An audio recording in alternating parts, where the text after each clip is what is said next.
Number 8 of 9 is there's very few male role models in the school system. Yeah, you don't have as many male teachers. The most amount of male teachers I've ever had was maybe two in elementary school, one in or two in high school, and a few professors, more professors in university, but the majority were women. And there's nothing wrong with that. There's nothing degrading, but the problem is there's no balance. You're learning from one side. You're not getting both ideals. If you've got a school with 90% of the teachers male and 10% of the teachers female, you have a problem. Exactly. You're going to have a problem because 50% of your population is female. And I'm going to say it, girls relate to women a little bit better. Boys relate to guys a little bit better. There's some very, very strong female teachers who are great with guys, and there's some very strong male teachers who are great with their female students. But there should be a mix. Right now, the blend, I would say, is probably 90%, 85% female, 15% male. You need to get some more male teachers in the school because 50% of your population is boys. Yeah, you said it best. You said it best. If you're not learning from, people that deal with them better, like you're not learning from a male teacher, you're not going to have as many. You're going to have less problems. Right. That's the same thing as getting the athletic guy in there, getting the techie guy or girl in there, getting the athletic girl in there, getting the artsy teacher in there. You meet the needs of diverse needs. And bottom line is, being a male teacher who's a little bit charismatic, that teacher makes an impact. They really do. And then the final thing is the schedule has to change. All right. School is kind of like a prison. You're not allowed to eat until a certain time. You're not allowed to go out until a certain time. The kids are herded out. Then they have to line up before they come in. It's like a friggin' I correction. remember I was well before my time. I don't like bragging about it, but the point was, you taught me you got to get your protein in when you work out. So after lunch or before lunch, I'd eat. And then after lunch, I'd eat in class. I did whatever I wanted to do. And, that's not the best thing. Matthew, why are you eating in class? You I know, wasn't the best student. I class. wasn't the best behaviored student. I mean, I was fine, but I broke some rules because that's what needed to be done. The And bottom some line is teachers were cool with that. exactly. They were definitely cool with that. I was fortunate to have some good teachers, but like you said, it's systematic. It's almost like a prison system. Something needs to change.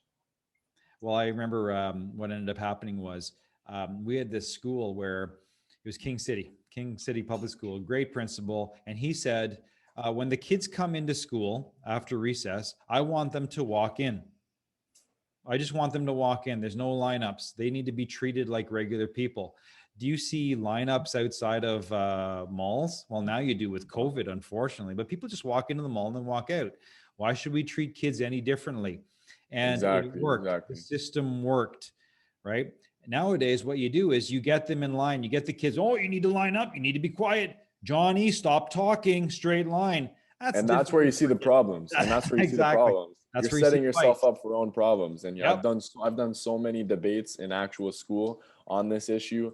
I think the other issue that needs to be addressed is, start times, certain times. Like you said, it's a very strict schedule, and it's fine to have a schedule, but it needs to be a little bit more relaxed, a little bit more catered to the students.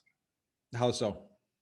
So my personal issue is, school starts a little bit too early. Some schools, when we get out too late, you miss half of your day. So a place like Canada, where I grew up, and a lot of other places can relate to, you go to school early as fuck in the morning. Okay, you got to learn. You're staying inside. You have to learn. Okay, and then you get out at 3:30, 4, depending what type of school it is, and then by 5 it's dark, and you're inside. So you got your whole day taken away. Yeah, we had in Thunder Bay for Teachers College, we had some students waking up at 6 o'clock in the morning to get in for 8:30. They saw was dark. They go into school. This is a high school. They go into school, and at about 3:45, they're done. They get onto the bus and they're driving whatever 2 hours away to their remote location, and they get home and it's dark, just as you talked about. They have not experienced any light, free time and light at all. It's You a full talk about circle. bleak. You It's talk a full about bleak. circle. Yeah, it is You go miserable. back to your first point. You go back to your first point, and it was health, right? So are we meeting the mental health kids' needs? are we meeting health needs in general, exercise wise, you know, fitness wise, going outside, happiness wise, in all ways, Let's talk about the fact that school's 5 days a week, and it's catered to this system where um, parents got to work, kids go to school because parents have to work. Would we be better off with a 4 day school week, or for that matter, a 4 day work week, where kids have Friday, Saturday, and Sunday off? I think you'd have a much happier population. Exactly. For sure. I think you'd have more activity, more happiness, more freedom for the kids to do what they want. They come back a lot more focused. And that goes the same with hours, starting a little bit later. A lot of schools have implemented it and they've seen great results. Kids get to sleep earlier and longer. They come in with a better attitude. They're actually growing more and growing more efficiently because they're actually getting their nutritious sleep. Right. So all those factors cater into health at the end of the day.